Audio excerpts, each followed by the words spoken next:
একজন কন্টেন্ট ক্রিয়েটারের তার উদ্দেশ্য হলো নিজের যে ব্লগিং সব কিছুই একটু ক্যামেরার মধ্যে ক্যামেরাবন্দি করে দেখানোর, ব্লগিং করা। তো তার মধ্যে আমরা কিছু ভালো জিনিসই দেখানোর চেষ্টা করি। প্রত্যেকের ঘরে ভালো খারাপ সবই তো আছে, তো ভালো জিনিসটাই প্রায় সবাই দেখায়। তো আমিও একটু বার হয়ে গেছি, মনটা খুবই ভালো লাগছিল না বন্ধুরা। বাড়িতে একা থেকে থেকে একদমই ভালো লাগছে না, তাই তোমার দাদাভাই বলছেন চলো কোথাও ঘুরে আসি। তো তেমন আর যাওয়ার মতো আর কোথায় যাব, একটু এই হোটেলের দিকেই যাব বলে ভাবছি। বাচ্চারাও বায়না করছে, বাবা অনেক দিন হলো হোটেল যাইনি, চলো আজকে বাড়িতে খাবার রান্না করা হয়নি, চলো আজকে ঘুরে আসি হোটেলের দিকে। তো বললাম ঠিক আছে। তারপরে কিন্তু আমরা বার হয়ে যাই হোটেলের দিকে।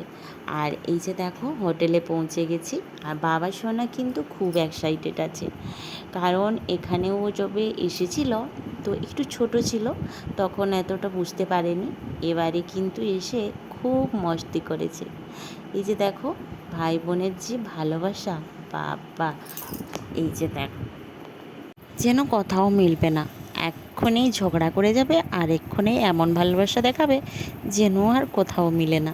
এই যে দেখো ছেলে বলছে মা ওইখানেই যাব, তো আমি বলছি না না, এখন এখন ধরলে যদি ভেজা আরম্ভ করে দেবে তাহলে কিন্তু সবগুলো গিলা হয়ে যাবে জামা কাপড়। আর এই যে বাচ্চারা দেখো খেলছে ওরা, আর ওদের দেখে কিন্তু আমার বাবা সোনারা তোর ধরছে না, ও বলছে আমি যাব। তো ওর বাবা পেছন থেকে আমাকে মানা করছেন যে বাবাকে সোনাকে ধরো, ওরা দুজনেই চলে যাবে। আর আমি বলছি ঠিক আছে আমি চেষ্টা করছি। তো চেষ্টা কি করব, আমাকেই ওরা দুজন ফেল মেরে দিল। আমি একদিকে চলে গেলাম আর ওরা দুজন মিলেই খেলা করতে আরম্ভ করে দিয়েছে। আর আমি ভাবছি যে কোথায় আসলাম, একটু শান্তিতে খাওয়া দাওয়া করব, বসবো, কিছু একটা রিলস বানাবো, কিছু দুটো ফটো তুলবো, কিন্তু না রে বাবা, এ তো বাচ্চারা এত বায়না করছে। তো মেয়ে আমাদেরকে দেখো বলছে বাবা মা দাঁড়াও আমি একটা ফটো তুলে দেবো। এই যে ফটো তোলা হচ্ছে না, বাবা সোনার এই যে কাণ্ড, এ আমাকে দেখো কেমন করছে। বাবা সোনাকে দেখেই কিন্তু তোমরা বুঝতে পারছো ও কত এনজয় করতে চাইছে আর করছেও। তো বাচ্চাদেরকে একটু বাইরে বার করাও উচিত, কারণ বাড়িতে থেকে ওরা একটু বোর হয়ে যায়। দেখো এখানে বলছি না যে সবাইকার যে ইনকামের উপরে যে অনেকেই আছে বলবে যে আমাদের এত কম ইনকাম, আমরা ঘুরতে যেতে পারি না, আমরা এনজয় করতে পারি না, তোমরা এনজয় করছো, এ করছো সে করছো। তো দেখো এটা ইনকামের উপরে কিছু না, নিজের মনের উপরেই সব কিছু। তুমি যদি একটা হোটেলে এসে এক কাপ চাও খেয়ে যাও, তাও তোমাকে কেউ দেখবে না, কিন্তু তোমরা যে টাইমটা চলে যাচ্ছে সে টাইমটা কিন্তু তোমরা আর পাবে না। তো অনেকেই আমাকে কমেন্ট করে বলে যে দিদি ভাই তুমি খুব এনজয় করো, এদিক ওদিক ঘোরো, এ করো। তো মানুষের জীবনটাই তো মানে কি বলবো, ঘোরা, মেলামেশা, খুশি হাসি কান্না সব মিলেই তো মানুষের জীবন। আর যদি আমরা সেই দুঃখ কষ্ট যন্ত্রণা সবসময় নিয়েই বাড়িতে থেকে থাকবো, তাহলে কি আর কেমন হবে বলো বন্ধুরা। তো আমি চাই না সেই মানে টেনশন করে বাড়িতে পড়ে থাকতে। তো ভাবি একটু ঘুরে আসবো, তো মাইন্ডও ফ্রেশ হয়ে যাবে। আর ইনকামের উপরে কি, ইনকাম আজকে আছে কালকে নেই, ওটা কোনো ব্যাপার না। যতদিন চলছে তো শাগে ভাতে চলে যাব, কি আছে। মানুষের জীবনে টাকা কি সব বলো তো? টাকা সব নয়, কারণ টাকা যাদের থাকে তারা কিন্তু ওরা যেতে পারে না, কিন্তু যাদের নেই তাদের কিন্তু খুবই ঘোরার শখ থাকে, যেমন আমাদের অনেকেই আছে দেখবে কারো দেখা ঘোরা ওগুলো পছন্দ করে না, কারণ ওরা নিজেও ঘুরতে বেরোয় না, কারণ তাদের কাছে সময় কোথায়, শুধু তো টাকা টাকা করেই তো দিন যাচ্ছে। ঘুরতে যাবে, ফ্যামিলিকে টাইম দিবে, ওটাই আর সময় কোথায়। কিন্তু না বন্ধুরা, টাকা সব নয়, সব থেকে মূল্যবান হচ্ছে এই সময়টা। এই সময়টা যত ফ্যামিলিকে দিতে পারবে, বাচ্চাদের দিতে পারবে, কারণ এই সময়টা আর ফিরে আসবে না। টাকা তো আজ না হলে কাল ইনকাম করতে পারবে। খাওয়া হয়ে গেছে, এখন বাড়ি চলে যাবো। এই এখন ভেজ কাবাব দিয়েছে, ভাবনা তন্দুর আলুয়া। মা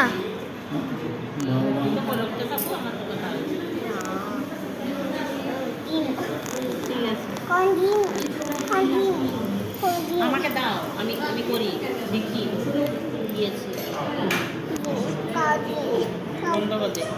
যাই হোক, দেখলে তো বাবা সোনা কেমন মেনু কার্ড নিয়ে সবাইকে খাইয়ে দিচ্ছে। যা যাগুলো ছবিগুলো দেখছে ও সবগুলোই খেয়ে নিচ্ছে, আর এখানেই ওর পেট ভরে যাচ্ছে। এই যে দেখো, এখন বলছে আমাকে টিস্যু পেপার দাও। এই যে দেখো, মুখটা পুছে নিল। আমার যে হাসি পাচ্ছে আর বলার নয়। এখন পর্যন্ত অর্ডার দিয়েছি, এখনও পৌঁছায়নি। আর বাবা সোনা বলছে আমরা খাওয়া দাওয়া হয়ে গেল, এখন বাড়ি চলো। আমাকে খাইয়ে দিল, দিদিকে খাইয়ে দিল, আবার ওর বাবাকেও খাইয়ে দিল। এখন বলছে আরও আইসক্রিম খাবো। এখন বলছে চিচিটা খাচ্ছি, মা একটু জল দাও। এই যে দেখো, ওর বাবা বলছেন দেখো কেমন করছে। আর এখানে দেখো আমাদের ম্যাডাম, ও একটা নিয়ে বসে গেছে, আর এদিকে আমার স্যার এখানে একটা নিয়ে বসে গেছে। দুজনেই কিন্তু চালাচ্ছে যে কার কোনটা লাগবে, কে কোনটা খাবে, ওরা ঠিক করে পাচ্ছে না। তো যাই হোক, ক্লাসটা পড়তে পড়তে থেকে গেল। আমি বলছি যা রে বাবা, কখন বাড়ি যাব, এই তো বসে বসে এতক্ষণ হলো। তো লাস্ট পর্যন্ত এই যে চলে আসলো আমাদের ডিনার। তো ডিনারের মধ্যে এই যে দেখো, এই যে ডিনারের মধ্যে লাচ্ছা পরোটা অর্ডার করেছিলাম, আর কুলচা, মশালা কুলচা, তার সাথে রয়েছিল মাশরুমের চিল্লি, আর একটা মিক্স ভেজ ছিল পনির দিয়ে। আজকে যেহেতু স্যাটারডে ছিল, তো আমরা কেউ আমিষ খাই না। তো আমার বাবার সোনা কিন্তু লাস্টের দিকে মানলো না, ও চিকেন খাবে বলে জিদ করলো। তো বাবার সোনা আর আমার মেয়ের জন্য, দুজনের জন্যও আমরা আবার ফের চিকেন ললিপপ অর্ডার করে দিলাম। তো এই যে দেখো, তো শুরু করে নিলাম খাওয়া দাওয়া। তারপরে কিন্তু বাবা সোনার যতটা পছন্দ ও খেয়েছিল, তারপরে আর বাকিটা না খেতে পেরে আমি তারপরে এই যে খেয়েছি। কিন্তু দেখো, এটা হচ্ছে মশালা কুলচা। তো এটা আমাকে দারুণ টেস্ট লাগলো, কিন্তু লাচ্ছা পরোটাটা এতটা ভালো লাগলো না। কিন্তু এই কুলচাটা কিন্তু আমাকে খুবই ভালো লাগলো, দুর্দান্ত লাগলো টেস্ট কিন্তু। আর মেয়েকে দেখেও বুঝতে পারছো, মেয়েরও টেস্ট হয়েছে। আর এদিকে ছেলেও যতটুকু পেরেছে খেয়েছে। তারপরে আর না খাওয়ার পরে এই যে লাস্টের দিকে ওকে চিকেন ললিপপ খাইয়ে দিলাম। তারপরে কিন্তু সবাই এই যে লাস্ট কিন্তু আমি খেতে বসে গেছি। আর বাবা সোনাকে খাওয়াতে খাওয়াতে আমার আর খাওয়া হলো না, তাই রেখে দিয়েছিলাম। আর ওদের সবাইকার খাওয়ার পরে আমি কিন্তু এই যে বসে গেছি মশলা কোল্ড ড্রিঙ্কস নিয়ে। কিন্তু বেশি আর খেতে পারলাম না বন্ধুরা, এতটুকুই খেয়ে কিন্তু রেখে দিলাম। তারপরে খাবারটার এই মশলা কুলচাটা কিন্তু আমার দারুণ লাগলো, তাই ওটাই খেয়ে নিয়েছিলাম। আর এদিকে দেখো বাবার সোনা কিন্তু আইসক্রিম নিয়ে ব্যস্ত। আর তারপরে আইসক্রিম খেয়ে ওর মুখটা দেখো কেমন করছে। আর সব কিছু খাওয়ার পরে এই যে আমাদের বিল চলে আসলো। বিলটা দেখলে কিন্তু আমার মতো যারা যারা আছো মিডিল ক্লাস ফ্যামিলিরা, তারা হয়তো আসা বন্ধ করে দেবে। তো যাই হোক, আর বললাম না কত বিল উঠেছে। তো এই যে দেখো, এটা হচ্ছে আমার বাবার সোনা চলে এসেছে, কিছু আইসক্রিম পার্সেল করে নিয়ে যাচ্ছি। তো গাড়িতে বসে বসে খাবো। সবাই ভালো থেকো, সুস্থ থেকো, আবার দেখা হবে নেক্সট কোনো ব্লগে। কেমন আছো তোমরা সবাই জানাও। আর সবাই কিন্তু ভালো থেকো, এনজয় করো, ফ্যামিলিকে টাইম দাও, স্পেন্ড করো ফ্যামিলির সাথে। তো খুব সারা মজা মস্তি করো। আর কিন্তু টাকা পয়সাগুলো ব্যাংকে না রেখে একটু ঘুরে এসো, কারণ এই সময়টা আর হয়তো পাবে না তোমরা। তাই বলছি একটু সময় করো, ফ্যামিলিকে সময় দাও। সবাই ভালো থেকো, গুড নাইট।